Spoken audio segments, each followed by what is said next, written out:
seorang anak buat baik, maka kata Syekh Ibn Hajar akan terus mengalir pada arwah mak dan ayahnya. Hari ini kita duduk dalam majlis ilmu. Jika ibu kita sudah tidak ada, ayah kita sudah tidak ada, kebaikan saat ini terus mengalir kepada arwah ayah kita, arwah ibu kita. Saya ingin beritahu begini, jangan sangka selepas ketiadaan mereka, mereka tidak tahu kita menjadi anak yang baik. Selepas ketiadaan mereka, mereka juga tahu kita menjadi anak yang baik. Kerana kebaikan seorang anak itu mengalir kepada arwah ibunya, kebaikan seorang anak itu mengalir terus kepada arwah ayahnya. Saat itu mereka tersenyum dan bahagia di dalam alam akhirat. Sebab itu jika kita tidak memastikan anak kita melakukan salat, anak kita melaksanakan tuntutan sebagai seorang hamba Allah, kita akan jadi pengemis besok di akhirat. Hari-hari kita tanya dengan malaikat rahmat, wahai malaikat, ada tak hadiah daripada anak aku? Malaikat kata tak ada. Anak kamu tak semayang pun.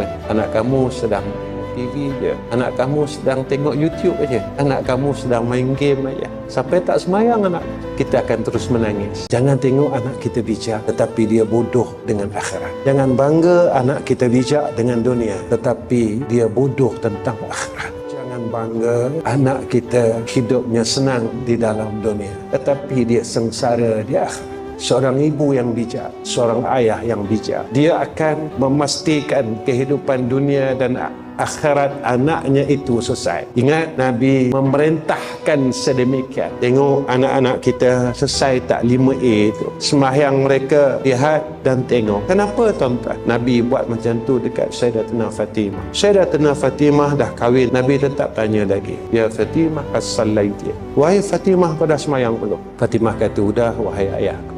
Kita tanya anak kita, kakak dah solat belum? Abang dah solat belum? Bila kita mesej anak kita dan WhatsApp anak kita, abang dah semayang zuhur belum? Kakak dah semayang asar belum? Jaga solat ya kakak, jaga solatnya abang. Sebab besok kalau ibu mati, ayah mati, apa kata Nabi SAW, yang boleh mengalir kepada ibu dan ayah cuma 3 aja: sedekah jariah, ilmu manfaat dan anak yang saleh. Kalau abang tak boleh jadi anak yang saleh, nanti ibu susah dekat dalam kubur. Kalau akak tinggal salat, ibu nanti menangis dalam kubur, ayah nanti menangis dalam kubur. Walaupun kakak berjaya dapat kerja yang baik, tapi akak tinggal semayang, ayah akan nangis dalam liang lahat, ibu akan nangis dalam liang lahat. Kerana apa? Kerana kata Ibn Hajar, kebaikan seorang anak itu mengalir selepas kematian ibu dan ayahnya. Seorang anak buat baik, maka kata Syekh Ibn Hajar akan terus mengalir pada arwah mak dan ayahnya. Hari ini kita duduk dalam majlis ilmu. Jika ibu kita sudah tidak ada,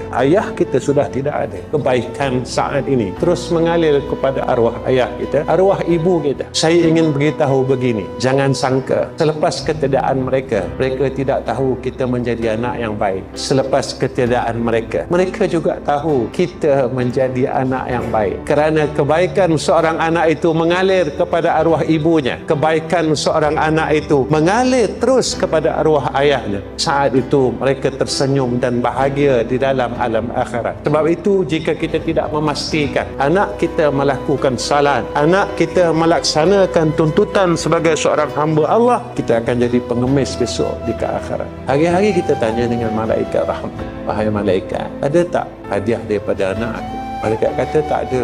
Anak kamu tak semayang pun. Anak kamu sedang TV je. Anak kamu sedang tengok YouTube aja. Anak kamu sedang main game aja. Sampai tak semayang anak, kita akan terus menangis. Tetapi rahmat Allah ada pada kita. Setiap hari Jumaat, ketika khatib itu sedang di atas mimbar, lalu pada khutbah yang kedua, khatib memanjatkan doa, Allahumma fil muslimin wal muslimat wal mu'minin wal mu'minat al-ahya'i minhum wal amwat. Apa kata ulama? Saat itu orang yang tidak didoakan oleh orang lain, mereka merebut rahmat dan hadiah daripada khatib-khatib yang berada di mimbar Jumaat setiap hari Jumaat. Seperti mana seorang pengemis yang merebut makanan yang sedikit kerana mereka memerlukan rahmat demi rahmat atas kesilapan kehidupan mereka di dalam dunia. Mereka lalai dan alpa untuk menyelesaikan tanggungjawab mereka sebagai seorang hamba Allah.